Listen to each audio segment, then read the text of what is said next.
Hello, happy Thursday and happy LGBTQ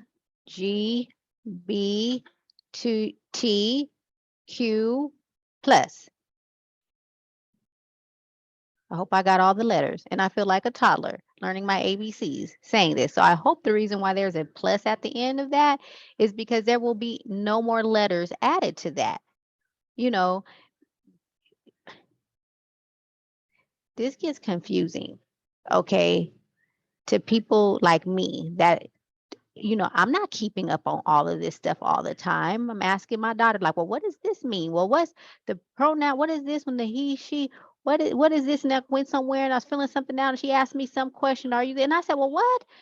Like, don't y'all look, because then I'm gonna be the problem if I say something and it's not to be offensive. I just don't know. So I'm just hoping that this plus at the end, nobody adds any more letters to this. Okay. So but anyways, happy Pride Month. Okay, so that takes me into the topic. One of the topics I wanted to talk about is the Diamond Plan. That is my Diamond Coaching Program, excuse me. That is a coaching program that I offer. I call that my love program. Okay, so that is for love, those that are maybe getting ready to get married. Okay, so what comes with that is wedding financial planning. Okay, usually when people get married, they're getting a financial planner to help them put all of the outside stuff together, what people were going to see.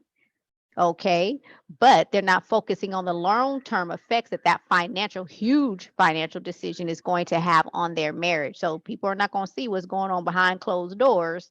Okay, now that y'all just got married and you having all of these financial issues because you didn't spend so much money or mismanage the money dealing with the wedding.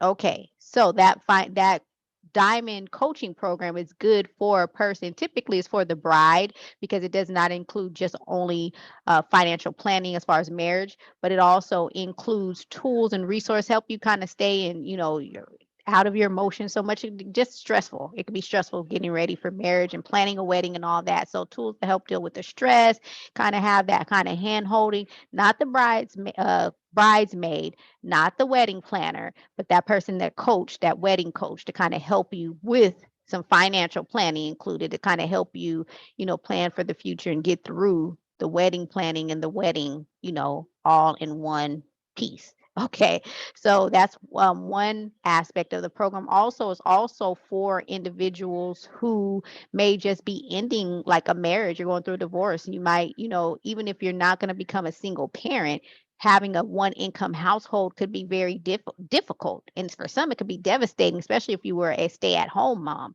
So being able to know how to transition from a marriage into a single life, having the coaching, and again, similar to the wedding financial planning, where it would include financial planning to help you properly plan financially for now having a one income household. And lastly, it's also for, I call it spiritual self-care. All the buzz now is self-care. Take care of yourself and do these things. A lot of times they include massages and make sure you meditate. Meditation is good because that's what's included in the coaching program. But also your spiritual health is part of self-care. Whatever that looks like for you. Their spiritual practice is more earth-based, so they're focusing more on things of the earth elements, like the crystals and calming tonics and so forth and so on. That's more earth-based. I call it earth-based spirituality. And even dealing with certain types of deities, it's mostly like earth bound, or those earthbound types of spirits and deities and things of that nature. And even a person's not dealing with deities, it may be, I call it earth based. It's more like the crystals and things like that. It's more earth based. Now there are those that have their spiritual practice that is more focused. They may be like Catholics, they may be Christian, they may be part of Santeria, Buddhist, Hindu. Then now that spiritual practice has certain deities. So that I call that more of and I call it the spirit realm. The spirit realm. Okay. And then you have those, their spiritual practice. I call it, even though people may not consider this a spiritual practice, it's more, but it's more scientifically based. It's like it's more practical. It's more practical. It's like, okay, well, tell me how how 1 and 2 is going to equal 3. And then I need to see that. And that's what makes sense to me. And so that particular coaching program will incorporate, based off of the person, spiritual, if they're, wanting to get in more touch spiritually, either to their earth, themselves, you know, and or the creator. So the love, I guess I'm speaking of the love that you have, some Mother Earth, the love of Mother Earth, the love, of spiritually speaking, the love of self, okay, and all that goes into taking care of yourself spiritually, and then the love of God, what that looks like for a particular person. So that particular you know, coaching program. But this is also, when I talk about love and love in its different aspect, it also includes tough love as well. When we think of love, first things we usually think about, especially with me, I do love readings, and I kind of, at first, I kind of would bounce back and forth with wanting to do the love readings, because I understand a lot of people come to always assume that a love reading has to do with relationship, but and relationships with romantic relationship. It does not. A love reading could be relationship you have with siblings, relationship you have with parents, relationships you have with your children. A love reading could also include the relationship you have with yourself, the relationship and the love and or lack of it that you have for yourself. A love reading could include the love of God and needing to know like that God is sending you angels, that we all have a guardian angel and God sent you one. That's how much God loves you, the divine loves you, that you have a guardian angel that you can go to for assistance. So tough love, that just kind of to me speaks of the different aspects of love. Love is not always just romantic. Love also sometimes can be difficult. Like when someone is dealing, let's say, like in a twin flame relationship, dealing with that type of relationship could be very, very difficult. It's my opinion that the best way to deal with a twin flame relationship is to rely on spiritual practice, having some type of spiritual practice in place to be able to effectively not deal with it. If not, it's gonna be challenging. It can cause some serious problems for you in your life. And if you have children, your children too. So that understand, and sometimes tough love is needed. Tough love is needed. Tough love sometimes is needed with children. Sometimes we want to coddle our children and keep them and whatchamacall from harm and everything's gonna be okay. People are doing this. It's okay for you to act.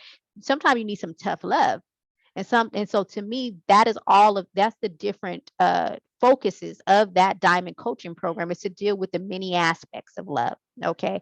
So before I go, I just want to kind of touch on that really quick, the different aspects of love, to kind of segue into the different coaching programs.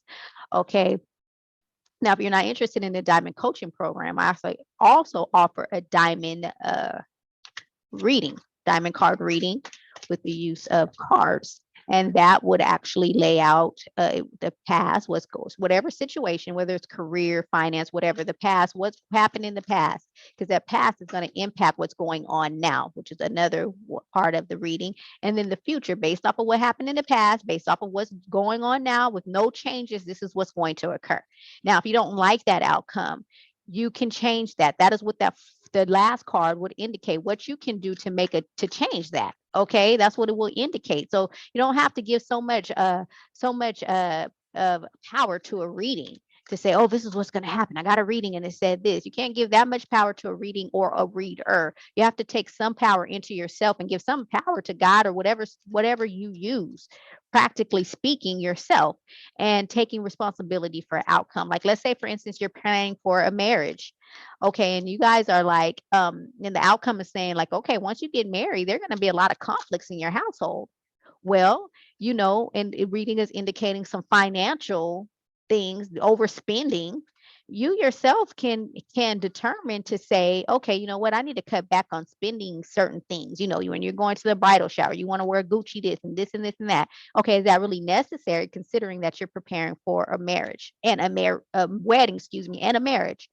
So those problems could be avoided if you put things into practice and you start to do things to change that, Also prayer, tools that can be used, those that have practiced the earth-based type spirituality, crystals, those with the spirit realm type practice. I call although crystals are part of the spirit realm because everything it comes from spirit, but when I use that term, I guess I should say and I don't want to say angelic realm because that is specifically speaking of angels. But when I say that, usually the spirituality connected to deities, then you have other tools at your disposal that you don't have to be afraid of a negative outcome.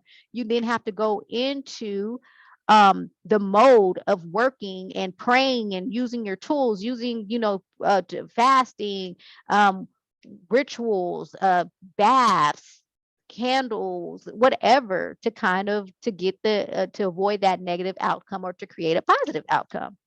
So you don't have to be afraid of anything that's negative that comes up in a reading. Life is not always positive. There are negative things that happen in life, and it's not to run away from it. I don't want to know. Why wouldn't you want to know? You can actually do things to actually avoid that from happening or to be prepared. And preparation a lot of times the situation wouldn't even impact you like it would if you wouldn't even know that was going on or going to occur.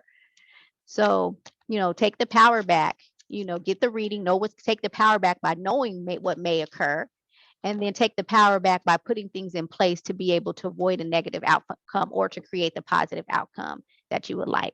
And I'm just sitting here the whole time shuffling cards because I wanted to do a quick reading. I was going to do that diamond card reading, but I'm not going to do that in this session.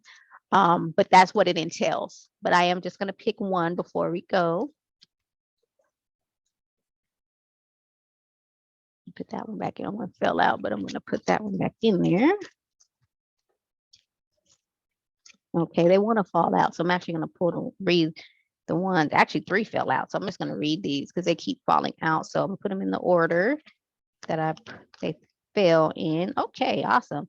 So we got the 4 of Cups. I like when they come when I see, because I actually use numerology sometimes when I'm reading these cards. This is the 4 of Cups.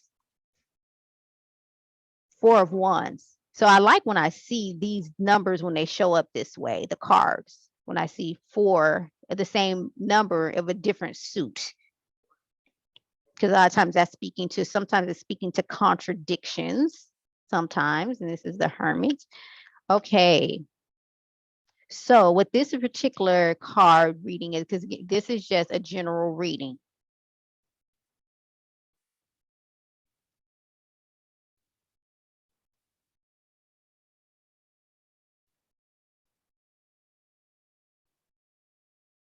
Okay, so actually what this card is speaking to me, the 4 of Cups, a lot of times when I see this is someone that is so focused on they're focused on either it could be the past and or what something, just focus on this particular thing.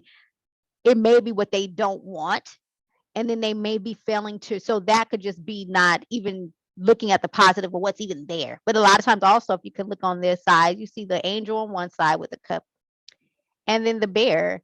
So again, this would speak to what I just talked about, the assistance coming from the heavenly realm with the angel and the assistance coming from the earth realm, but this person's not paying attention to that. This is kind of speaks to the type of reading, not giving the power of that reading or the reader that much power over your life.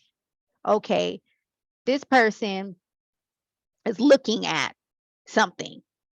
They might be looking at, they're looking at something that's occurring, something in front of them.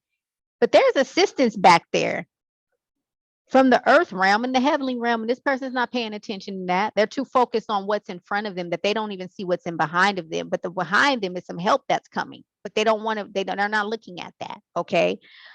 This particular card is not even really necessarily needed in the aspect of this reading. Because what's important to focus on